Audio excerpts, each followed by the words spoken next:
Ono asabye omulamuzi okuta abantu baabwe awatali bukwakkulizo bw'amaanyi basobole okweyagalira mu ddembe lyabwe. We are asking for, we are seeking for your indulgence, my Lord, to exercise your discretion under those circumstances to make it moderate, my Lord. Omuwabi wa gavumenti mu musango guno Richard Bilivumbuka awakanyizza kino bw'ategeezezza nga baleeteddwa okweyimirira abasibe bwe batatuukiridde n'asaba omulamuzi abagaane. And everything. But you see, when you talk about that, then you must prove. And how do you prove that? You need to bring in the issue of the financial ability of your surety.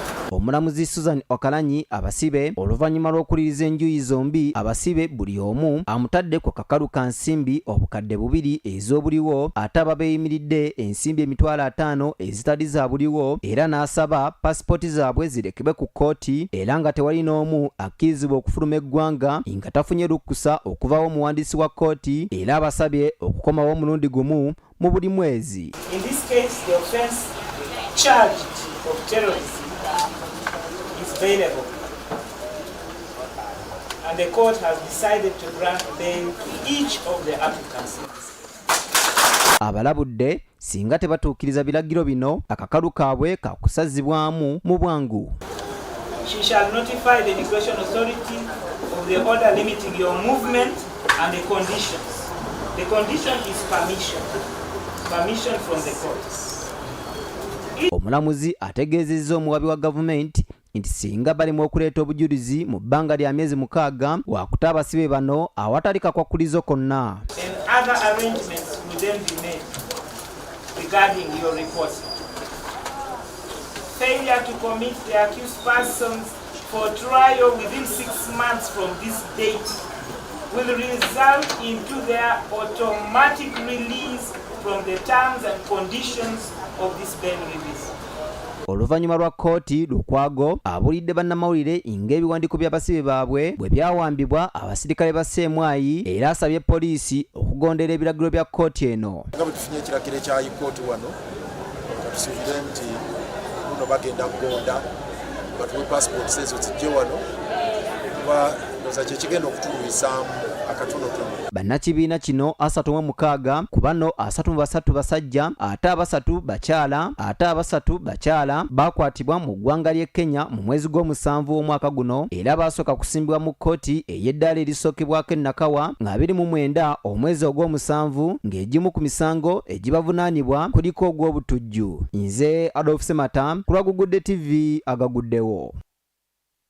Akati bwe tuba tweyongeddeyo ye minisita w'ekikula ky'abantu n'abakozi mu ggwanga Uganda Betty Amongi asabye abantu okukwataganiranga awamu ne gavumenti okutaasa abakyala kwoteeka n'abaana naddala mu biseera eby'obutabanguko okwetooloola eggwanga lyonna. Minisita asinzidde wali ku ssengejjero lya bannamawulire ga gavumenti okwanjula ebituukiddwako omukago gw'amawanga amagatte naddala ku nsonga z'abakyala. Olwaleero egiweze emyaka 24 bukyanga omukago gw'amawanga amagatte guyisa ekiteeso ekigendereddwamu okulwanya eddembe ly'abakyala n'ebyokwerinda byabwe nga kiyitibwa United Nations Security Council Resolution 1325 n'ekigendererwa eky'okulungamya amawanga gonna. The 24th anniversary. Wano minisita w'ekikula ky'abantu n'abakozi Betty Amongi aliko okulungamya kwakoze nga twejjukanya emyaka 24 naddala ku bikolwa eby'ensonyi ebyakolebwanga ku baana n'abakyala. African Union also adopted what we call Maputo Protocol and anchored the UN Resolution 1325 within the African Charter on Human and People's Rights on the rights of women in Africa. We call it Maputo Protocol. Minisita Amongi ategeezezza nti ng'eggwanga bataddewo enteekateeka egenda okugatibwa ku ezo ezibaddewo gamba ng'ebbago erikola ennongoosereza ku tteeka ly'eddembe ly'obuntu ery'omwaka 2010. We have put in place several legislation at a country level to address gender-based violence. Key among them is the Constitution, Domestic Violence Act of 2010, Prevention of Trafficking in Persons Act 2000, Prohibition of FGM, and we have adopted guidelines operationalizing the UN Security Council. Bwatyo asaba bannayuganda okukola ekisoboka okulaba nga bataasa abaana n'abakyala naddala mu biseera eby'obutabanguko. Women are most affected. We have programs for women, skilling them and giving them capital. We also, within the Great Lakes region, play a very powerful role in catalyzing, in mediating governments around the Great Lakes region to ensure that they embrace the UN Security Council 1325. Ye mbaka wa Japan mu Uganda Takuya Sasayama ategeezezza nti yasse emikono ku ndagaano n'ekitongole kya United Women okutandikawo projekiti ez'enjawulo mu Busoga okuyamba abakyala n'abaana naddala abali mu bifo by'ababundabunda. Earlier August, I signed with UN Women that the project of helping host community in the refugee area in the area of WSP. Ono agamba tebakomye ku ekyo wabula bakoze n'ebintu ebirala bingi okusobola okunyweza omwenkanenkano mu kikula ky'abantu. Currently working with UNFPA again in the region of West Nile and helping those women in need in the main region for the refugees. Ezimu ku projekiti eziteereddwamu ensimbi ekitongole ky'amawanga amagatte ekivunaanyizibwa ku bakyala kuliko eyitibwa Leadership Empowerment Access and Protection ng'eneetunyira nnyo abakyala abali mu nkambi z'abanoonyiboobubudamu era omwaka 2023 bwe gwaggweerako ng'abakyala 293 baweereddwa ebintu ebiyinza okubayamba okwebeezaawo projekiti eyitibwa UN Joint Program on Gender Equality n'endala nnyingi. Nze Eric Mwanje ku Agaguddewo TV Agaguddewo. Bwe tweyongerayo kakati abakyala n'abaami abazze batulugunyizibwa mu ngeri ez'enjawulo ababanguddwa ne bafuna obukugu mu ngeri y'okukwatamu emisango naddala egyekuusa ku kikula ky'abantu basobole okufuna obwenkanya ate obubamala. Mu ngeri emu banira basabiddwa obuteetuulangako nga bafunye okunyigirizibwa wabula basabiddwa okuddukiranga mu buyinza basobole okubataawuluza singa embeera egayegaye kubanga amateeka gye gali ate gakolera ddala. Omusasi waffe abaddeyo mu buyeeyo era ebisingawo abituleetedde. Alipoota eyafulumizibwa ekitongole ekivunaanyizibwa ku bibalo mu ggwanga ki Uganda Bureau of Statistics ebyava mu kubala abantu okwaliwo omwaka guno yalaga nti abakyala bangi batulugunyizibwa nga ku bakyala 3 omu ku bo atulugunyizibwa nga bano bali wakati w'emyaka 15 ku myaka 49 era ng'ebitundu okuli Bugoye, Amudat, Tororo ne Busia byebisingamu ebikolwa bino. Kino kiwaliriza ekitongole ky'abakyala bannamawulire okuvaayo babangula abakyala abazze batulugunyizibwa ne bannamawulire okufuna obukodyo butya bwe basobola okweŋŋaŋa ensonga eno naddala nga zeekuusa ku kufuna obuyambi n'obwenkanya nga bayitira mu mawulire. Munoonyereza oba mu monitoringa government commitments biki bye bagamba naddala ku gender equality and women's empowerment nitumanya nti bannamawulire balina amaanyi. Akulira ekibiina kino ki Uganda Media Women's Association Margaret Center mu Masagazi yagamba nti ne bannamawulire basaanidde okwolesa obwenkanya nga bakola amawulire agakwata ku bantu abatulugunyiziddwa. N'abawala bakola kibaba n'abonna mu butabanguko katukozese omwatu oguliwo bannamawulire bayambe okusitula eddoboozi ery'abakyala bano abali mu buzibu bategeeze ensi nti wano waliwo ekizibu. Abamu ku bakyala abayise mu kutulugunyizibwa wabula ne bafuna okuyambibwa abalaze okwemulugunya kwe basanga naddala nga baagala okufuna obwenkanya. Akuleeterako obusuulu bwonna nga twaza otegeere ng'ogeri mu bwenzi n'oteekako embeera tuwuliriza yinza okwogera ekintu nga ndaba kyamakulu ate nga bwekituamazima gabakanye temwagala kale gambwako newemajja singa ekintu nga nawe olaba kituyamba osobola okubakola ogamba nziro toŋŋamba. Nalubega Agnes omu ku bakyala bano nga mutuuze ow'ekisaasi asabye bannamawulire obutakoma kunoonya mboozi okuva gye bali wabula bafissengawo akadde bawabula abantu ababa bayise mu butabanguko. Nalubega yaddukira mu kibiina eky'obwannakyewa ekitaba bannamawulire. kati oluvannyuma lw'okumanya nti omuntu abeera ne rights ze ye nga ye n'enamba ye ono osobola okuvaayo n'enjogera ono osobola omwataakinga bwenti bwabeera nga agezaako okuntulugunya ekyo nakyo kisoboka nti n'enamba kale. Ayongeddeko nti kyekiseera abakyala naddala mu byalo basomesebwe ku ddembe lyabwe kubanga abasinga batambulira mu butamanya. Bamukwata nkoze nti tibannamawulire engeri gye bali nti bo bali civilized bamanyiko ku kintu kino eno omukyala wakutuukirira temwana wange bamukutte muwe advise ekolaki emuyisaawo emumala nti ogenda kgenda mu ddwaliro. Abamu ku bazze basomesa abakyala bano ne bannamawulire bali kuubaka bwe bawadde eri eggwanga nga bakulembeddwamu Laila Ndagire. Bakola eggulire lino bagenda dikola batya bagenda ditandika batya era bwe batyo ne babeera nga bamenyamenya ekituufu ze wange. But the best way to do is report your story. Or else, maybe go to the hospital, do this and guide them. Let us be the guiding light for the survivor. Omukungu Richard Kityo okuva mu ministry ekikola ky'abantu asabye bannayuganda abayita mu kutulugunyizibwa okunoonya obuyambi okuva ku poliisi n'ebitongole ebirwanirira eddembe ly'obuntu. Many players are doing their best, but I think some people still not aware of the dangers of gender-based violence. They are not working towards eliminating them. Ono bw'atyo atongozza akatabo bannamawulire kabagenda okweyambisa okusobola okuwandiika obulungi ensonga ezikwata ku butabanguko. Best practices.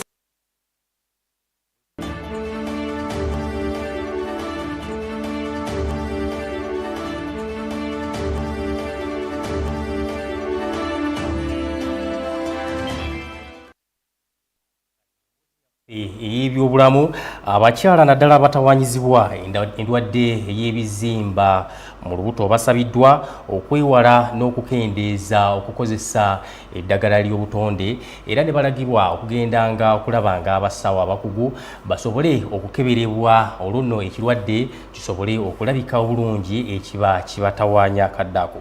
Bino n'ebisingawo bye tukuleetedde mu mboozi yaffe eno ey'ebyobulamu olunaku olwaleero nga omusasi waffe Namugerwa Catherine yasobodde okubitukuŋŋaanyiriza bwe yabadde atalaaza ebitundu ebya Uganda ebyenjawulo. Ebizimba mu nnabaana kye kimu ku bizibu ebisinga okutawaanya abakyala ensangi zino era singa tebijjanjabwa mangu bisobola okulemesa omukyala okufuna olubuto era abalala bibalemeseza ddala okufuna ku ssanyu ly'obuzadde. Wadde nga tewali kunoonyereza kwa nkomeredde okwakoleddwa okutegeera ekivaako ebizimba bino, abakugu bagamba nti omukyala yenna ayina nnabaana aba mu bulabe obw'okufuna ebizimba bino. Abantu bangi mu ggwanga batambula nga balina ebizibu ebyenjawulo naye abakyala bangi abatawaanyizibwa ekizibu ky'ebizimba mu nnabaana. Okunoonyereza okwakolebwa eddwaliro ekkulu embalala gyevuddeko ku kirwadde kino kwalaga nti abakyala abasoba mu bitundu 2 ku 100 be balina ebizimba bino. Joy Tulamuhawe y'omu ku bakyala abayise mu kusoomoozebwa okw'enjawulo olw'ebizimba mu nnabaana era agamba nti mu mwaka gwa 2022 lwe yakizuula nti alina ekirwadde kino. Ekirwadde kino oluusi kiraga obubonero kyokka oluusi tekiraga era Tulamuhawe agamba nti yali atambula bibye kwe kusalawo okugenda bamukebere munnange tumanya anti ebiyita ekiro. I found out because I just went to do a scan, like a general checkup, and I was told, so I didn't have any symptoms. I didn't know about it. Growing up, I had always heard about the word, but I had never sat down to like make research, find out what it's about. Olw'okuba omusawo yali amaze okumugumya ate nga naye tannafuna bubonero butiisa, Tulamuhawe yasalawo asooke yeesonyiwa ebyokulongoosebwa. I was a bit scared, like, okay, how do I deal with it? She sent me to the doctor. The doctor said this is not life-threatening. About 75% of women, especially black women, get them. So that kind of gave me courage, like, okay, I'm not alone. But how come people are not talking about it as much as they're supposed to? Because if it's this common, how come there is no prevention? It's not being taught about in school. Ono akola gwa kulongoosa nnyumba z'abantu n'ebitongole era oluvannyuma lw'emyaka 2 embeera yatandika okukyuka anti obubonero bw'ebizimba bwali butandise okweyoleka. Ono yasalawo okuddayo yeekebeze era agenda okutuukayo omusawo n'akamutema nti ekizembe ekimu kye yalina mu Nabaana kyali kyeyongedde obunene nga takyalina kyakusalawo okuleka okulongoosebwa. Because I work in people's homesteads, and I don't want to be using their washroom 24/7 like all the time. Because on a normal day I can go a whole day without having to go to the washroom. But at that time, every 2 hours I was going as long as I drink water. So now I was avoiding drinking anything because I don't want to go to the washroom. So it was affecting me. Ono yasalawo okuddayo yeekebeze era agenda okutuukayo omusawo n'akamutema nti ekizembe ekimu kye yalina mu Nabaana kyali kyeyongedde obunene. When that happened, I went and did another scan in a different hospital, and it had grown. Remember the previous time it was 6 centimeters.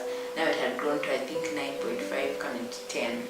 So it told me you really need to remove this thing. It's very big. Why are you even keeping it? Byayitamu mu lugendo lw'okulongoosebwa okutuuka okuwona tulamuhawa abinyumya nga lutabaalo. An economical burden to me because I now had to keep paying for scans to check every time I feel something. I check, you get, even when it's completely something different. I'll probably be bloated or I have something completely different that is not related to it.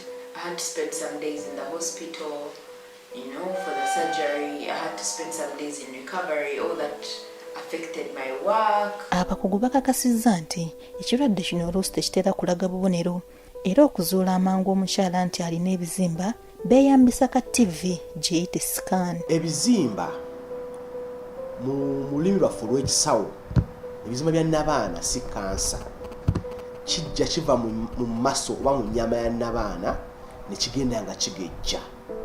Kiyinza okugejja nga kyeyongera nga kifuluma oba nga kiyingira mu Nabaana omwana w'atuula. Ekirwadde kino singa kibeera kiraze obubonero kitera okuleetera omukyala okuluma omusulo buli kaseera, okulumizibwa ennyo ng'ali mu nsonga, okuzimba olubuto, okulumizibwa mu ndira, okulumizibwa omugongo n'obubonero obulala. Okusinziira ku Dr. Stephen Sematimba, omukugu mu ndwadde z'abakyala ku ddwaliro lya Crystal Medical Center e Lubaga, ebizimba mu Nabaana bisinga kutawaanya bakyala bakyali mu myaka egizaala. Olwawo okuzaala n'oweza emyaka 35 tunakuzaala emisa mingi nnyo tubona ojja okukebera tuyinza okusangamu ebizimba. Abantu abakozesa sigala, abawala abakozesa sigala kyangu nnyo okufuna ebizimba sigala kubanga lumu tobacco kikulu nnyo. Oba n'abantu abali emmere n'erifu junk, abali junk food, chips. Ebizimba mu Nabaana birina engeri nnyingi ez'enjawulo gye biyinza okujjanjabwamu omuli n'okulongoosebwa, era wano Dr. Sematimba alina okutangaaza kw'akoze. Walongoose y'okusala nga bulijjo abantu nti bagenze mu ddwaliro bamutaddeko akaso ne bamusaba okuva eno paka eno. So ennongoosa gy'eri waliwo n'ennongoosa empya eya laparoscopy nti nno omuntu osooka technology n'olongoosa omuntu nga tomusaze. So methods nyingi nnyo. Waliwo ne method endala etali naddala abakyala abakomye okuzaala ng'alina ebizimba, tusobola ogenda ne tukozesa scan era yaffe ne tukuba eddagala mu misuwa n'eddagala ne ligenda mu musu ne liziba omusuwa ogutwala omusaayi ku Nabaana. Kati omusaayi tekukyagenda ku Nabaana kiba kitegeeza n'ebizimba byo tebigenda kukula. So kiba kikulu nnyo okumanya nti omuntu ayagala ki. Omukugu agamba nti obubonero bw'ebizimba busobola okujjanjabwa omukyala n'aweweera ku bulumi, kyokka kino tekitegeeza nti ebizimba biba biwonye. Tusobola okuwa eddagala ery'okumira oba ery'okukozesa okuyambako mu symptoms z'oba olina. Naye ebiseera bino eddagala lino tulikuwa nga tubayinga obudde either nga omuntu omusaayi gukendeddemukko nga twagala kulongoosa naye tugamba tubayinga obudde tujja kutuwa eddagala nti oleme kuddamu ku bleedinga. So medical management gyeri naye ng'ebiseera bino bitera kubeera bitono, ebinene nnyo tubirongoosa. Ebizimba bisobola okuwona wabula omukyala asaanidde okugenda ew'omusawo omukugu nga Dr. Sematimba bw'annyonnyola. Omukyala bw'ajja nga n'emyaka 47 ng'alina ebizimba nga tebimuleeta buzibu, tubireka kubanga ebizimba bino byetira nnyo omukyala agenda mu nsonga. Bw'oba togenda mu nsonga bimala ne bigenda ne bikendera byokka byokka.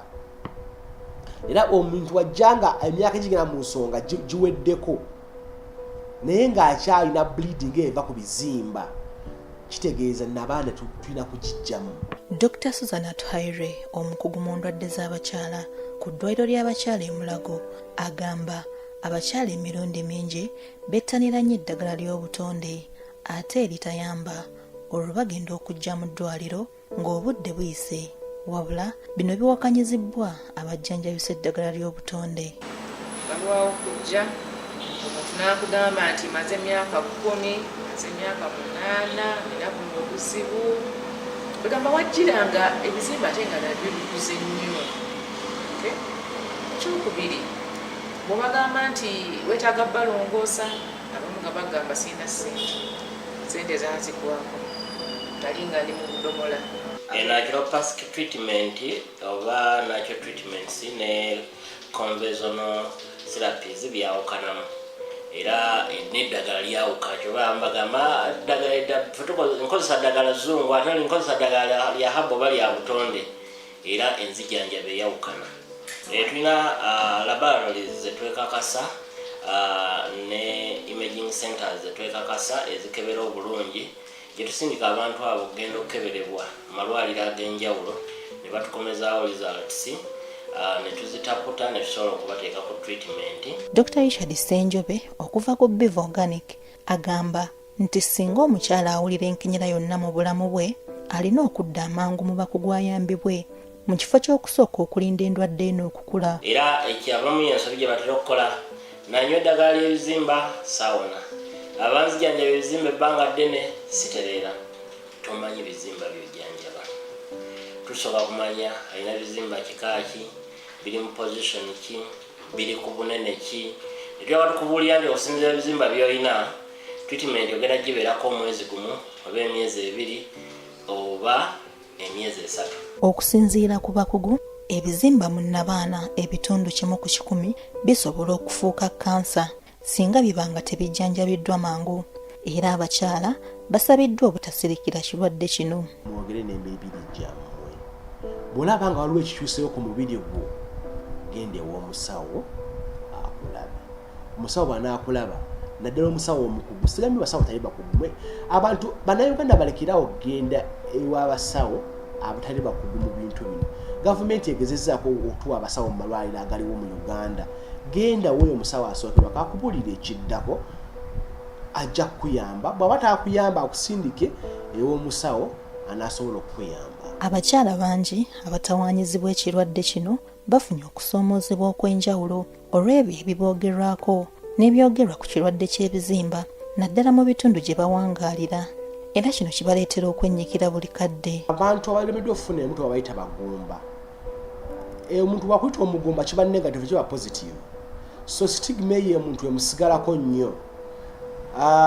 Oluusi kibakosa ng'abantu n'esitimu yaabwe nekkira ddala. Alipoota ey'ekitongole ki Center for Disease Control eyafulumizibwa mu mwaka gwa 2021 eraga nti mu nsi yonna abakyala ebitundu 7 okutuuka ku 8 ku 10 bagenda okutuuka mu myaka 5 nga batawaanyizibwa endwadde y'ebizimba. Mu mawanga ga Africa abakyala ebitundu 2 okutuuka ku 4 ku 10 be batawaanyizibwa ekirwadde ky'ebizimba naddala abo abali mu myaka egizaala era abakyala abaddugavu abali mu myaka 3 be basinga okutawaanyizibwa ebizimba okusinga ku bakyala abazungu.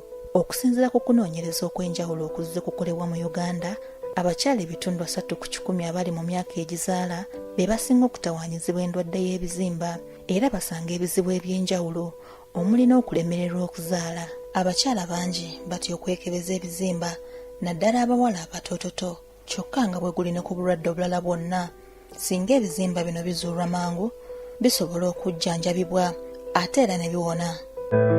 Catherine Namugera ku Agaguddewo TV.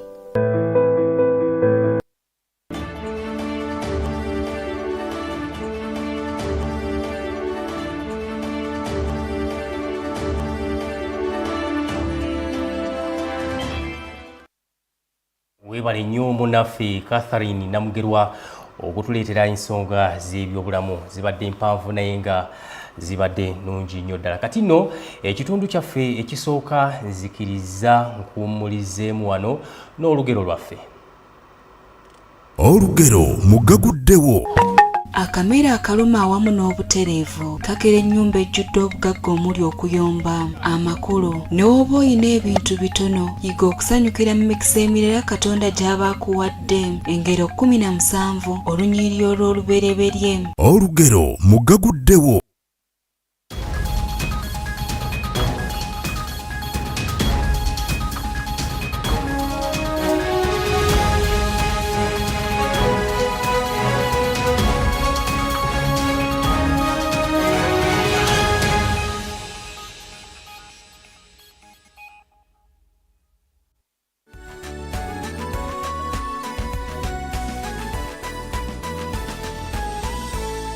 TV, lighting your soul.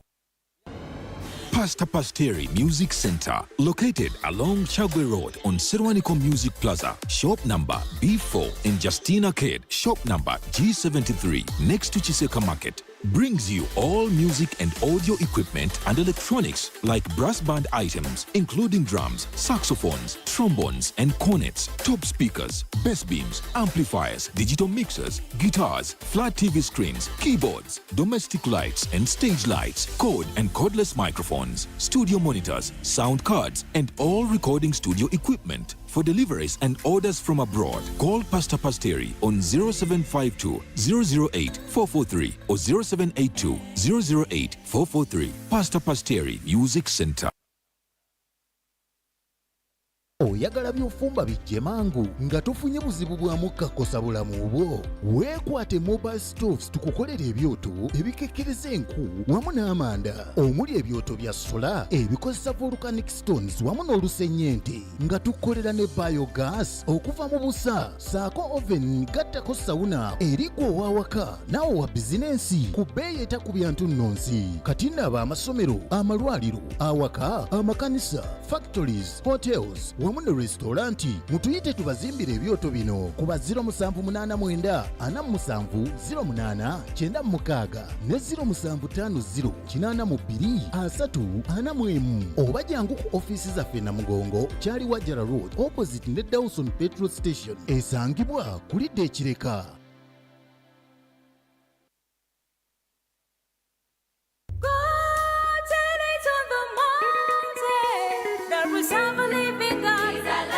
God's Way High School Maganjo. With immense gratitude to God, we celebrate the outstanding achievements of our O and A-level students. At O-level, we are blessed to have 2 students scoring straight 8s, 2 scoring 9 in 8 subjects, and that impressive 103 first grades. At A-level, 3 students achieved an outstanding 20 points, 2 scored 19 points, and a remarkable 8 scored 18 points. We are incredibly proud that all 100 students met the university admission requirements. These results are a testament to the hard work of our students, teachers, and the unwavering grace of God. Here's to continued success.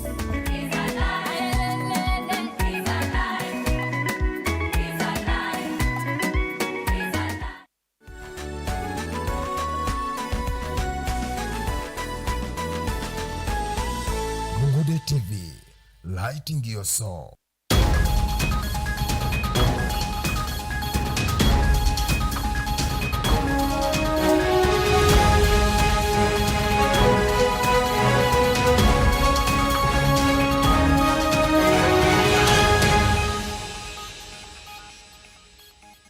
Kitundu kyaffe kisooka kakati nozikiriza ngutwali butereevu mu kitundu kyaffe ekyokubiri nga tutandise n'abakiise b'amawanga ag'enjawulo abatuula mu paalamenti y'omukago ogugatta amawanga agali mu buvanjuba wa okulukalu Africa abakanyiza nga nkuyege okuyisa ekiteeso ekigendereddwamu okuteeka amaanyi mu kukulaakulanya entambula y'okumazzi. Bano basabye abakulembeze mu mawanga ag'enjawulo agali ku lukalu luno okubeera nti okulaba nti basaale entambula z'okumazzi zibeere nga zikulaakulana olw'ensonga ati kiyinza okuyambako okutambuza ebyamaguzi mu ggwanga. Omusasi waffe abaddeyo era ebisingawo abirina. You can see n'olunaku olwaleero ababaka okuva mu mawanga agali mu mukago ogw'obuvanjuba bwa Afrika okuli Uganda, Kenya, Tanzania, Rwanda, Burundi ne South Sudan babukeereza nkokola okukubaganya ebirowoozo mu ntuula ezaaleeteddwa wano mu Uganda okuteesa ebitwala amawanga gano mu maaso n'okunyweza enkolagana yaago. Thank you very much, Honorable Speaker, and with those very many remarks, I also thank you. Parliament eno ekubirizibwa Joseph Ntakirutima omukiise w'eggwanga erya Burundi era emu ku biteekeddwako essiro olwaleero kye kiteeso ekireeteddwa omukiise ow'eggwanga erya Kenya Sankok David ekirambika obwetaavu bw'amawanga gano okweyambisa emigga n'amayanja ebibeetoolodde naddala mu by'entambula. Okusinziira ku kiteeso ekireeteddwa newankubadde nga watongozebwawo emikago egy'enjawulo amateeka n'ebigobererwa okuli Lake Victoria Transport Act ne East African Community Blue Economy Strategy bingi ebitannaba kukolebwa so nga waliwo obusobozi obw'okubikola. Mu bufu bw'omu ebisoomooza entambula ey'oku mazzi okuli ebizimbe eby'emyalo ebitali ku mutindo birambikiddwa ng'ebikoze eky'amaanyi okugizza emabega. Sankok David nga yayanjudde ekiteeso kino agamba amawanga okuli Kenya ne Tanzania gaakulemberamu dde enteekateeka ey'okkulaakulanya n'okweyambisa amazzi mu by'entambula wabula nga beetaaga okukwasizaako okulaba nga ebikoleddwa biganyula n'amawanga amalala agali mu mukago. Ono akoze okusaba eri Paalamenti eno ng'agamba emigga n'ennyanja eziri mu mawanga ga East Africa zisaanye okugattibwa mu nsonda ez'enjawulo okwanguya eby'entambula, gavumenti z'amawanga okwettanira okuzimba emyalo, okugula ebidyeri n'amaato kuno okukwataganira wamu ne bamusiga nsimbi okukulaakulanya ebifo ebiriraanye amazzi. Nga bagoberera bulijjo oluvannyuma lw'okwanja ekiteeso abakiise bakikubaganyako ebirowoozo era wano abakiise okuli Mugenyi Mary ne Amongin Jacqueline bawagidde ekiteeso kino. Bano bagamba okutumbula n'okukulaakulanya emigga n'ennyanja kyankizo nnyo mu by'obulambuzi, eby'entambula n'obusuubuzi mu mawanga gano. Water is good for tourism. That is very clear and it's been said. Great Lakes region, we should be the biggest earners from our own water bodies, because this will not only boost our tourism potential and make it easier for us to move as the people within the region, do trade within the region, it will also ease transport. Amongin Jacqueline agamba nti singa okusaba okukoleddwa kusibwa mu nkola kyakuyambako gavumenti ez'amawanga okukendeeza ku muwendo ogw'abantu abafiira ku mazzi. Emphasize the fact that when this motion is adopted and the ministers, it will bring the attention of government to reduce on the death toll within the water bodies, because apparently, as you realize, most of the private sectors are the ones running businesses within the water bodies. Ayongeddeko nti abettanira ogw'okuvuba nabo baakufunamu kubanga kiyambako okulondoola embeera y'ebyennyanja. Particular motion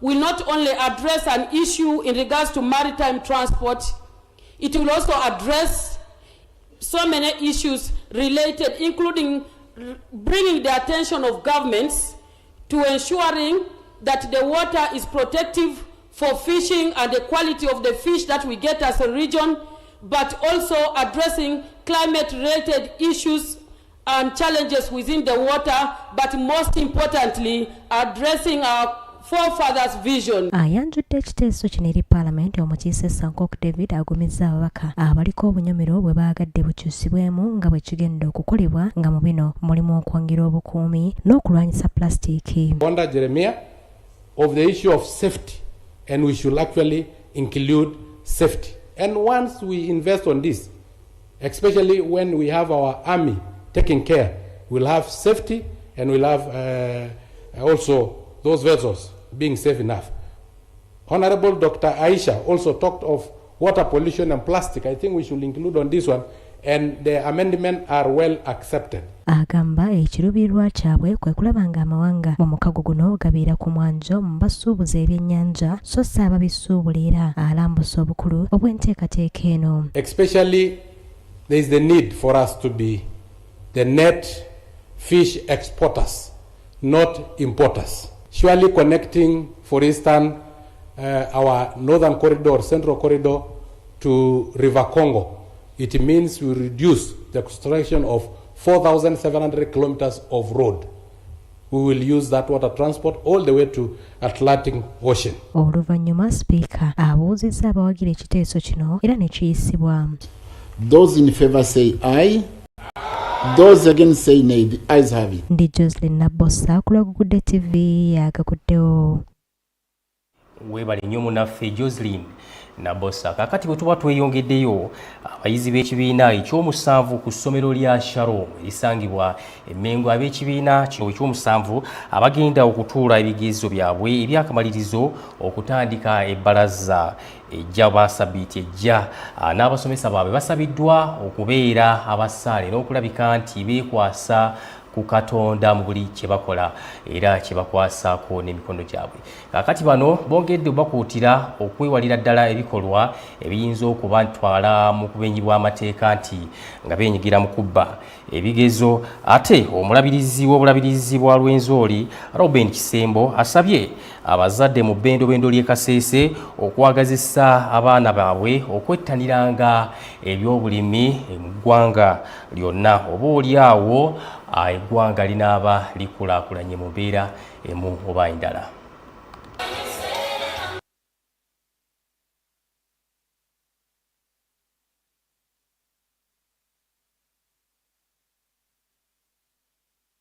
Katonda embala eyo nnungi nnyo okuteeka mu baana. Abaana bwe baba bakula ndabye nga essomero liwayo omuwendo okulaba nti abaana bano bamanye ebyawandiikibwa n'okulabika nti bwe baba bakula essaala bazitegeera mu Luganda. Tuba tubawummuzza tusaba nabo batandikira awo. Kati bano bagenda mu luwummula twekeddwa bulungi bigambo by'empisa. Nkubiriza n'abazadde baleme okussa omukono, baleme obutagwa mu maanyi. Mu Katonda bano olwaleero betusabidde beba abasomye ne batuuka ku P7, so tetusobola kumaliriza nga Katonda tetumuwadde mwaganya. Kwe kulaba ng'olwaleero tusazeeyo ne tuluwaayo tusabire abaana baffe n'okubazaamu amaanyi nti Katonda yatandika nabo akyabamanyi era yagenda okubayamba okutuukiriza byonna. Tekuyina kukoma wano. Ekyokubiri balina okweyisa obulungi. Discipline does not take a break. Kwegamba buli wamu twetaaga discipline. God, he confronted Goliath just with a stone, he killed him and he cut off his head. So I was telling the children that they should be sure of victory because God is with them. I think I'm like 90% ready for PLE, most especially 100, because our teachers have passed us through these papers and we have gone through them very well, so we are able to bring out those grades. Teachers have been giving us revision work to do, and I'm sure that I'm prepared. We are ready for our primary level examinations. Our teachers have given us late night preps. We have revised all that we need to know. Budget have a facilitator from different schools. The facilitator by marking a POE, by setting a POE. So, but we are going through the tests we've been doing. We've done a lot of tests.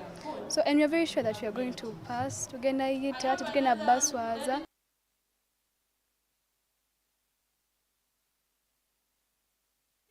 Ab'essomero lya Excel Primary erisangibwa mu district y'e Bunyangabo. No child, no school administrator or teacher should be involved in international malpractice, so that is evil. That is not fit for this country. So we condemn all forms of international malpractice, so that our children, wherever they are, will do them genuinely and get the grades which they deserve.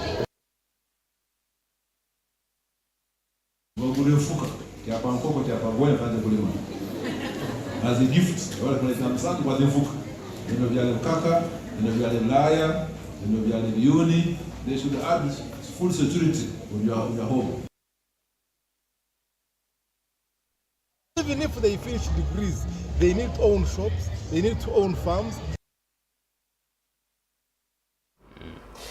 Weewaawo kakati minisita w'ebyettaka n'amayumba Edith Nalule n'abakuuba ayimiriza abatuuze ababadde bakolera ku ttaka lya John Lumala oluvannyuma lw'okuddukira ewa minisita ono okumutaasa ku bantu abamunyagako ettaka lye. Bino bituukiddwako mu kiwandiiko kyawadde munnamateeka wa John Lumala nga ye Kiseka Lawrence bw'abadde agenze okulambula ettaka lino okugonjoola ebizibu n'okutegeeza abali ku ttaka lino ebiteeseddwako minisita. Minisita Nabakooba ekiwandiiko kino akiwadde munnamateeka wa John Lumala ayitibwa Kiseka Lawrence era okutuuka ku ttaka lino asookedde ku poliisi y'emazzi ekisangibwa mu disitulikiti y'e Luweero okufuna obukuumi n'okulungamizibwa mu byabadde agenda okukola era bw'atuuse ku ttaka lino asanze waliwo abali mu kulikolerako ng'abamu basimbyeko kasooli ate abalala ebikajjo era nga baateekako n'obusiisira mu basula. Asanze akaseera akazibu okumatiza abatuuze basanze ku ttaka lino nga bagamba bagende nga bano buli omu abadde asoyamu n'ebibuuzo. By 5 today you will be arrested and you will be in custody.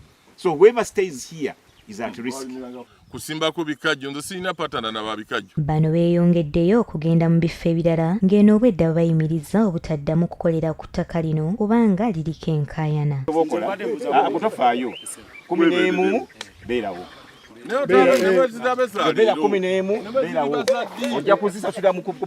John Lumala agambye nti okutuuka okugenda ewa minisita babadde basusse okumunyigiriza ku ttaka eriweza yiika 8 ng'emiti gye gyonna bagisaze. Era tubabuuze waayani yakupangisa nti gundi yampangisa. Omulala atugambe mbu kyali kibanja kye naye yali alimirawo tamumanyi. RDC bwe yajja alina bwe yabagamba naye bo bagambye RDC yabakkiriza okutema buli muti gwonna. Assistant RDC. Kiseka Lawrence ne munnamateeka wa Lumala agambye nti minisita yabayimiriza kyokka ne bagenda maaso okutema emiti ne bookya n'amanda nga kati tamanyi kyakuzzaako. Minisita n'abayimiriza okukola ekintu kyonna ku ttaka kuno paka nga okunoonyeza kuwedde naye wiiki nga 2 bajja ne basenda ettaka lyonna ne batema emiti gyonna egiruddeko giri myaka egimu 5 egimu 10 nebagyokya amanda era ne balaga nti batandise n'okusimba ebikajjo. Godfrey Sekandi nga ye manager wa faamu ya Lumala agambye nti abakaayanira ettaka lyabwe babasaba ebiwandiiko naye nga tebabirina. Baawa abaminisita mbu ettaka lyabwe mzee yaliba ku bajjajja baabwe. Baawa abaminisita minisita n'abayita bagenda kunoonyereza tebalina kyapa n'ettaka teribasomangako. Minisita n'abayimiza naye abasajja simanyi kye baagala ettaka lino balipangisa abalimi b'ebikajjo basenzeko ekikanga 15 emiti gyonna emikulu egyedda nedda bagisenze. Yesaalongo Nnyombi Posiano ssentebe w'emazzi agamba obuzibu bwonna buva ku minisitule z'ebyettaka abafulumya ebyapa ebyenjawulo n'awanjagira Pulezidenti Yoweri Kaguta Museveni okugolola ekitongole ky'ebyettaka. Minisitule za landi zifulumya ebyapa ebiwera ku ttaka limu n'obulawo omutuufu oba omukyamu yaani. Abakayana mu mataka buli omu ajja n'ekyapa eriba kyeyamaani. Kati weneebuliza ogwo omusango guba guvunaanibwa baani? Waliwo n'akatambi akalabiddwako nga waliwo abavubuka abakutte amajambiya.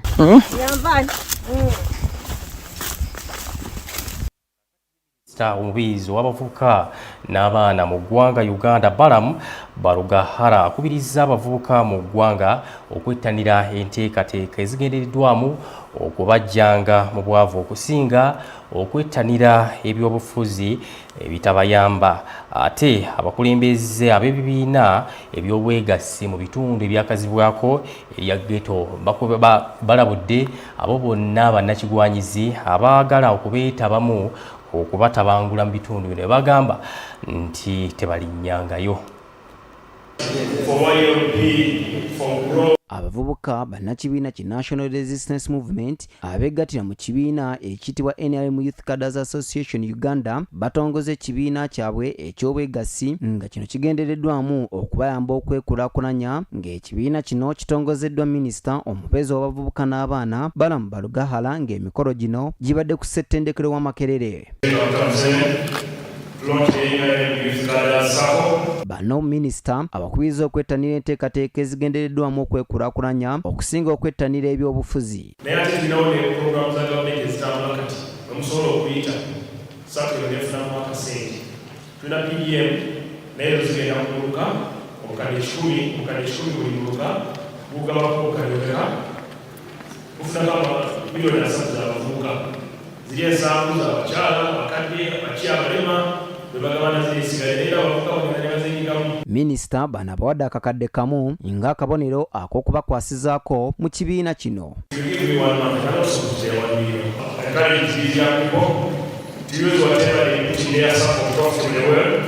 And also to be disciplined financially, to be financially disciplined, also manage the resources, whatever resources they will gather to get out of poverty. Nahamya Emmanuel Lugulu akulembeddemu abavubuka bano aliko by'atangaazizza.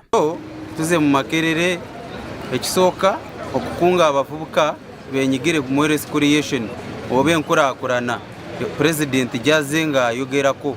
Abamu ku bavubuka abaliko beeboolesezza mu kutongoza ekibiina kino baliko bye babuulidde bannamawulire. Tonzeeyo akagundi akakolera akatono nti omuntu asobola okukwata muwogo n'amukolokota n'amugyamu paste n'amuteekamu amazzi netusepalinga sitaachi n'ebisigalira bino mwe tujja akawunga bino ne tujjamu sitaachi. Nze Adolf Semata ku Agagudde TV Agaguddewo.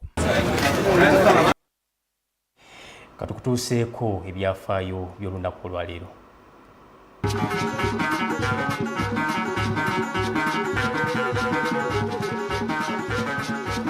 Leero mu byafaayo bwali bwe buti ng'ennaku z'omwezi 31 omwezi ogw'ekumi omwaka 1968 omukulembeze mu ggwanga lya Amerika Lyndon Jackson yalagira eggwanga lino obutaddamu kuba bikompola mu ggwanga lya Vietnam kati emyaka giweza 56 bukyanga bino bibaawo.